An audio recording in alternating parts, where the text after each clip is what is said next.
A imagem e o capital. Então a questão da sociedade do espetáculo é que a imagem se transforma no capital.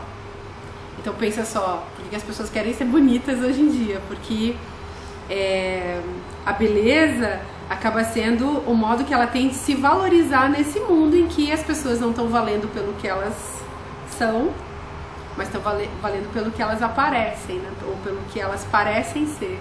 Então a sociedade do espetáculo faz isso, ela transforma as pessoas em imagens. E a valorização dessa imagem é a característica dessa sociedade. A sociedade do espetáculo usa a mercadoria para influenciar as pessoas? Como? Como ela faz isso? A sociedade do espetáculo é a própria transformação das pessoas em mercadoria por meio das suas imagens. Então, é isso que eu estava falando. Você vale porque você aparece como magra, bonita, vestida com uma determinada roupa, tendo um determinado tipo de cabelo, sei lá, mais na moda, menos na moda.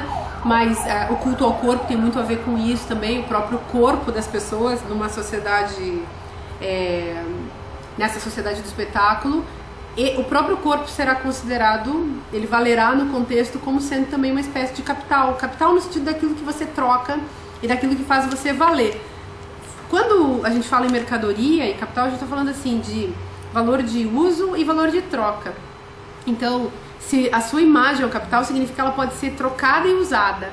E que você, podendo administrar um pouco essa sua imagem, você também vai poder ter um certo domínio sobre o que você troca com o outro. Ou o modo como você é usada também pelo outro. Isso está na cena.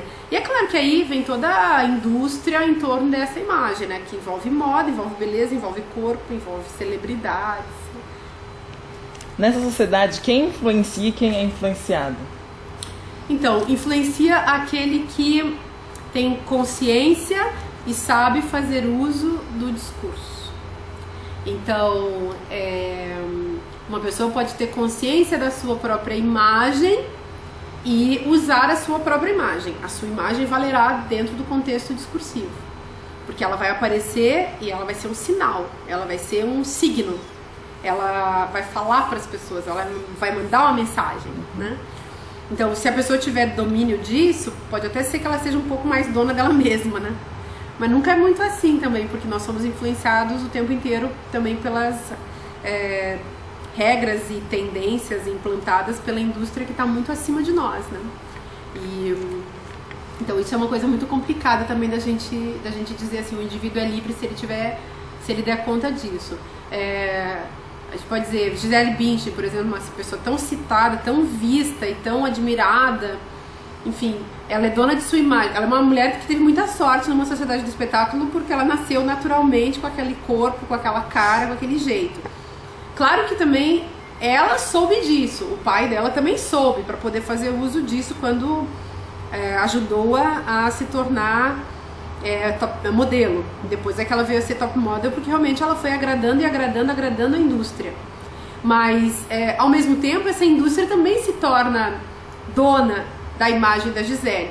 E aí fica aquela coisa, como que a Gisele controla a própria imagem, como que a indústria tenta usar a própria imagem. Talvez a indústria, se fosse uma modelo menos, Gisele Bündchen, por exemplo, não posa nua. Quem posa nua? Quem não tem o cacife da Gisele Bündchen, né? Então não tá valendo nesse mercado tudo isso.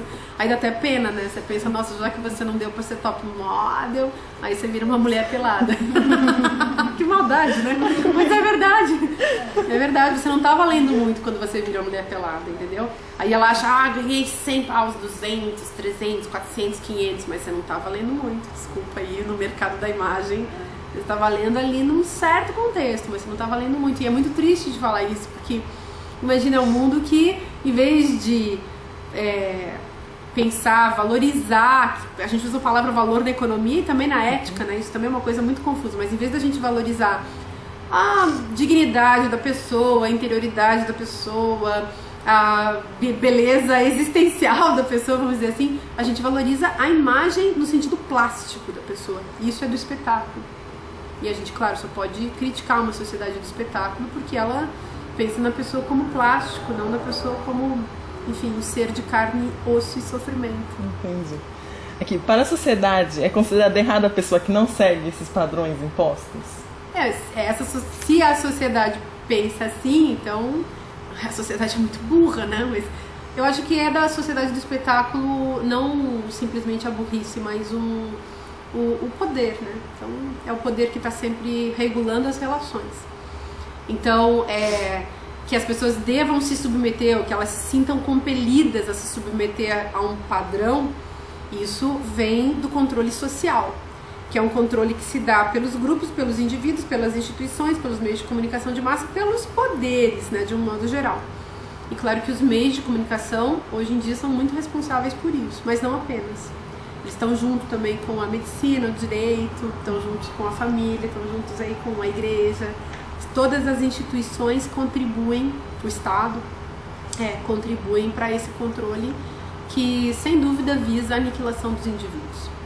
Porque o indivíduo, seu desejo, aquilo que ele sonha, aquilo que ele espera para ele mesmo, para além das regras e determinações do capital, isso tudo é muito perigoso, né? Imagina uma pessoa leve, livre, feliz e que não está a fim de ser escravo, de se submeter, enfim. Já pensou alguém que resolveu, assim, deixar dessa porcaria? Eu não sou muito otimista quando é pra falar desse mundo em que a gente vive. É ótimo, os comentários são ótimos. Não sei o que a Miss depois vai achar da colega. Então, só uma última. Então, essa sociedade faz com que as pessoas virem uma coisa só, é isso? Então, tem um autor que é o Herbert Marcuse, que ele escreveu um livro chamado A Sociedade Unidimensional. Tem uma dimensão só, é isso aí que você está falando.